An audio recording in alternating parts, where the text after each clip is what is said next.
तो पोजीशन की प्रॉब्लम से होम बायर्स बहुत परेशान है। रेंट, ईएमआई का दोहरा बोझ और गाढ़ी कमाई डेवलपर को सौंपने के बावजूद घर मिलने की कोई आस नजर नहीं आती। अक्सर होम बायर्स घर का पोजीशन पाने के लिए कोर्ट का रुख करते हैं, कहीं प्रदर्शन करते हैं, बहुत वक्त लग जाता है, परेशानी बढ़ती जाती है। आखिर कानूनी रास्तों के अलावा और क्या तरीके हैं जिनसे जल्दी घर मिल सकता है या कोशिश हो सकती है, जानने के लिए हमने प्रॉपर्टी सेक्टर के अलग अलग लोगों से बात की। देखते हैं क्या है अथॉरिटी, डेवलपर्स और ब्रोकर्स की सलाह।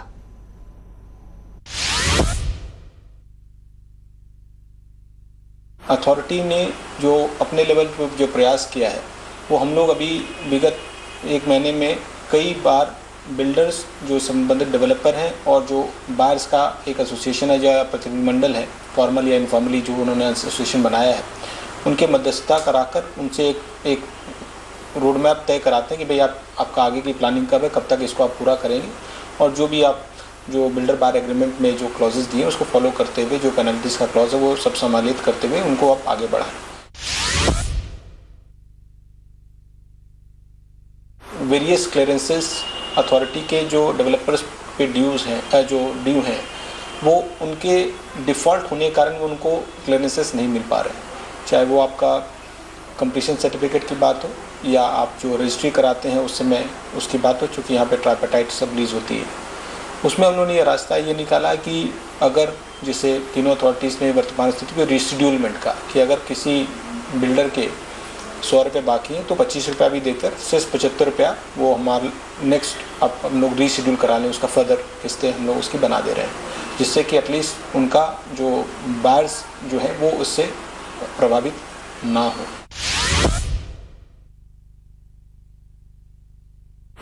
सिमिलरली हम लोगों ने सबलीज के लिए भी जो लास्ट में जब उनका पैसा अगर डिफ़ॉल्ट है उसका भी हम लोगों ने कर दिया भी आप जितनी भी फ्लैट की आपकी सबलीज होनी है उसमें अगर पर फ्लैट जो भी अमाउंट निकलता है आप एटलीस्ट उतना जमा कराते जाइए और लोगों की रजिस्ट्री कराते जाइए, जिससे कि एटलीस्ट जो होम बायर्स हैं उनको कठिनाइयों का सामना ना करना पड़े।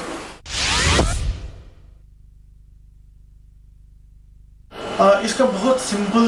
नज़रिया है, चूँकि कंज्यूमर हैं, उन्होंने अपने हार्ड एंड मनी लगाया है, उनका भरोसा विश्वास कैसे जगेगा। हमने ये कोशिश की है कि प्रत्येक जब भी उनके ग्रुप्स में लोग आते हैं उनसे हम लोग मिलते हैं, उनको एक टारगेट डेट देते हैं,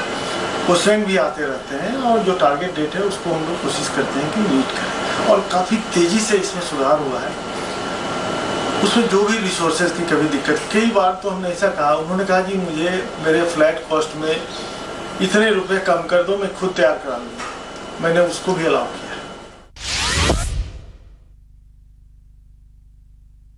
उसका ये है कि आप डेवलपर के साथ बैठिए, डायलॉग करिए और उस समस्या का समाधान करिए। जो मेजर आज प्रॉब्लम आ रही है, जो कि डेवलपर कहता है कि पैसे आए मैं कंप्लीट करूं, कस्टमर कहता है भैया मैं पहले ऑलरेडी 80-90% दे चुका हूं, मैं कहां से दूं।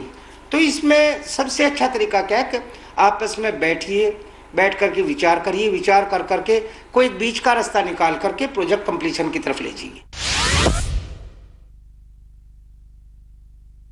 देखिए, अगर पोजीशन में देरी होती है किसी बिल्डर के द्वारा,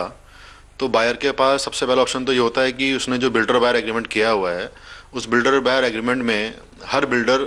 अपने अकॉर्डिंग एक ग्रेस पीरियड देके चलता है कि उस ग्रेस पीरियड के बाद तो वो पोजीशन दे ही देगा। और अगर वो ग्रेस पीरियड भी क्रॉस हो जाता है और वो पोजीशन नहीं दे पा रहा है,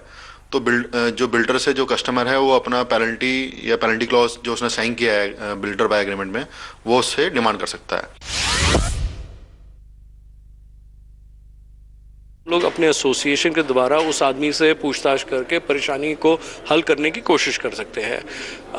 दूसरी चीज़ है कि डेवलपर, अब हर डेवलपर के साथ भी आदमी को बेचना नहीं चाहिए, उसको आपको जान पहचान एक रियल्टर को करनी चाहिए कि वो डेवलपर अच्छा है, उसके पास वाकई में कागज़ सब हैं, उस प्रॉपर्टी उसकी है, उसको उतनी एफएसआई मिली हुई है, उतना कंस्ट्रक्शन कर सकता है, उसके पास कैपेसिटी है करने की कि नहीं करने की। तो रेरा बेल भी उसी की तरफ डायरेक्शन में डाल रही है, मगर एक रियल्टर का भी ये काम है। देखिए क्या है, पिछले काफ़ी टाइम से यहाँ का नेगेटिव सेंटीमेंट रहा है। लोग जो हैं, लोगों को टाइमली पोजीशन नहीं मिल पाया, लोगों ने थोड़ा इन्वेस्टमेंट कम किया रियल एस्टेट में, मैं समझता हूँ कि अब वो टाइम आ गया है जब डेवलपर ने अपने पोजीशन देने चालू कर दिए हैं और लोग अपने घर में शिफ्ट कर रहे हैं। जिन लोगों ने 4 साल पहले इन्वेस्टमेंट किया था, आज अपने घरों के अंदर वो शिफ्ट कर रहे हैं। उसका सबसे मेन रीज़न यहाँ रहा है क्योंकि यहाँ पर NGT का एक इशू हो गया था, यहाँ पर कुछ कोर्ट के विवाद हो गए थे, उनकी वजह से पोजीशन डिले हो गया था। लेकिन अब चूँकि लोगों ने पोजीशन देना चालू कर दिया तो रियल इस्टेट में एक अच्छी डिमांड क्रिएट हो रही है।